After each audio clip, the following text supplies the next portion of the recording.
문득 샤워를 하다가 내 소중이의 오돌토돌 이상한 것이 만져지는 것을 느껴 깜짝 놀랐습니다. 도대체 이게 뭘까? 심각한 고민에 빠진 끝에 문득 생각이 났습니다. 바로 한 달 전 친구와 함께 간 클럽에서 처음 만난 이성과 잠자리를 가졌던 것이 떠올랐던 것이죠. 낯선 사람과의 잠자리 후 성기 피부 주위에 무언가 만져진다면 이것은 바로 성기 사마귀이거나 성기 헤르페스일 확률이 높습니다. 성병에 걸렸다는 사실만으로 주위에 말하기도 민망한 상황이 되어버리는데요. 성병은 부끄러운 것이 아닙니다. 누구나 언젠가는 걸릴 수 있기 때문이에요. 우리는 이것을 빠르게 대처하고 앞으로 똑같은 일이 일어나지 않도록 예방하는 것이 중요합니다. 오늘은 육안으로 확인이 가능한 대표적인 성병 두 가지, 성기 사마귀와 성기 헤르페스에 대해 알아보도록 하겠습니다. 이 두 가지의 차이점을 알게 되면 현재 내가 어떠한 상태인지, 앞으로 어떻게 치료하고 예방하기 위해 어떻게 해야 할지에 대해서 알 수 있으니 이 영상을 끝까지 봐주시기 바랍니다. 먼저 곤지름 또는 콘딜로마라고도 불리우는 성기 사마귀에 알아보도록 하겠습니다. 음부나 회음부의 점막 피부 또는 항문 쪽에 포도송이 모양으로 나타나는 성병성 사마귀입니다. 생김새가 뾰족뾰족하기 때문에 사마귀라고 불리는 특징적인 생김새를 가지고 있으며 바로 진단이 가능하며 육안으로 판별이 모호한 경우 해당 병변을 제거 후 조직 검사를 시행하거나 인유두종 바이러스 HPV 타입 검사를 통하여 진단이 가능합니다. 조직 검사는 성기 사마귀뿐만 아니라 음경상핀의 종양 등 타 질환까지 감별이 가능합니다. 인유두종 바이러스 타입 검사를 통한 진단은 암유발 고위험군인지 사마귀 유발 저위험군인지 구분이 가능합니다. 그렇다면 성기 사마귀가 생기는 원인은 무엇일까요? 100%의 확률은 아니지만 대부분 성접촉에 의해 발생할 확률이 아주 큽니다. 인유두종 바이러스나 성기 사마귀를 가지고 있는 사람과의 잠자리를 통해 전염되며 관계 후 약 1에서 2개월이 지나면 음부에 1개 또는 여러 개의 사마귀가 나타나게 됩니다. 인유두종 바이러스 6번, 11번, 16번, 18번 감염으로 성기 사마귀가 발생되게 되는데 여성의 경우에는 이 인유두종 바이러스가 자궁경부암의 중요한 원인 인자로 알려져 있습니다. 성기 사마귀가 생겼다면 어떠한 증상이 일어날까요? 사마귀 병변이 습하고 부드러우며 대개 통증은 없을 수도 있습니다. 하지만 가려움과 가벼운 자극에도 출혈이 생길 수 있으며 사마귀의 형태는 다양하게 나타납니다. 그 중에 뾰족뾰족한 첨규형이 가장 많이 나타납니다.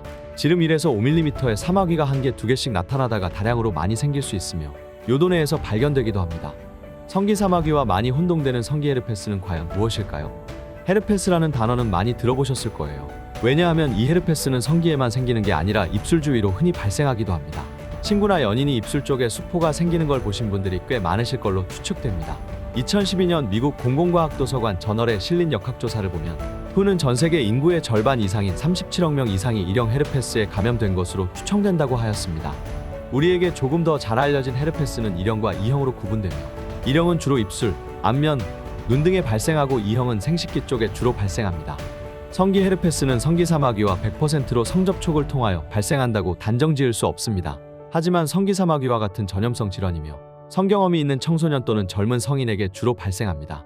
헤르페스 보균자가 바이러스가 활성화되어 바이러스를 배출하고 있는 상태에서 성접촉이나 신체 접촉을 통하여 감염되는데 구강인두, 자궁경부, 눈의 결막 등 점막이나 피부의 상처를 통하여 바이러스가 침범합니다. 한번 감염되면 병변이 소실된 후에도 바이러스는 몸에 남아 신경조직인 후근신경절에 잠복해 있다가 스트레스, 면역력 저하 등의 요인이 발생하면 재발하여 증상을 일으킵니다. 성기 헤르페스의 경우 감염이 되면 발열, 두통, 피로감 등의 전신 증상이 일어나며 생식기 주위의 통증, 가려움, 화끈거림이 동반됩니다. 그 후 많은 수포가 생기고 수포는 터져 궤양을 형성한 뒤 삼출물로 덮인 가피가 됩니다.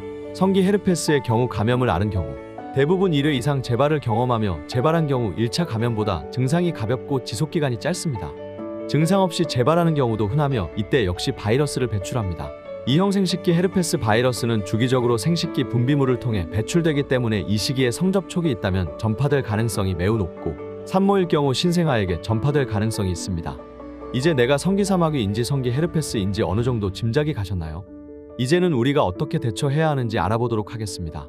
성기 사마귀는 보통 인유두종 바이러스 감염으로 발생하는 질병으로 성기 사마귀가 있을 심에도 임질과 같은 성병 검사와 경부암 검진을 같이 감별하는 것이 필요합니다. 작은 성기 사마귀의 경우 약물 치료가 가능하며 사이즈가 커지거나 형태에 따라 레이저 시술이 필요할 수도 있습니다. 재발 확률이 매우 높아 스트레스 받으시는 분들이 많으실 텐데요. 일정 시간이 지나면 점차 줄어들기 때문에 규칙적으로 전문의의 도움을 받아 적극 치료를 받으시는 것이 중요합니다. 헤르페스는 보통 단순 포진일 경우가 높아 병변을 깨끗하고 건조하게 유지하는 것만으로도 자연 치유가 될 가능성이 높습니다. 하지만 장기간 증상이 지속되고 합병증을 동반할 경우에는 항바이러스 치료제를 이용하여 바이러스의 전파를 감소시키며 회복하는 것이 좋습니다. 이 항바이러스 치료제는 정맥주사, 경구, 국소 투여가 가능하니 전문 의료인과 상담 후 본인에게 맞는 치료를 하시면 됩니다. 하지만 병을 얻고 고치는 것보다 처음부터 예방하는 것이 훨씬 좋은 방법입니다. 성기 사마귀, 성기 헤르페스 두 가지 다 바이러스 접촉에 의한 발병으로 성접촉 시 콘돔을 반드시 사용하고 본인이 한 가지라도 발병이 된 상태라면 가급적 성접촉을 하지 않는 것이 내가 사랑하는 상대방을 위한 선택이겠죠. 특히 성기 사마귀의 경우는 인유두종 바이러스에 의한 것으로 인유두종 바이러스 감염 전이라면 가다실 라인과 같은 백신을 접종하는 것이 좋다라고 알려져 있는데요. 인유두종 바이러스 항체를 형성시켜주면서 예방에 효과가 있다고 합니다.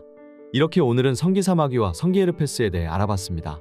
우리나라 산부인과 비뇨기과를 내원하는 환자 중 위 두 가지를 경험한 환자가 무려 40% 가까이 되며 매우 흔한 질환이라고 하니 혼자 너무 걱정하지 말고 조기 발견하여 빠르게 치료하시길 바랍니다. 건강한 성생활을 위하여 콘돔을 잘 사용해주세요. 정보가 좋았다면 구독과 좋아요를 눌러주세요. 더 좋은 건강 정보로 돌아오겠습니다.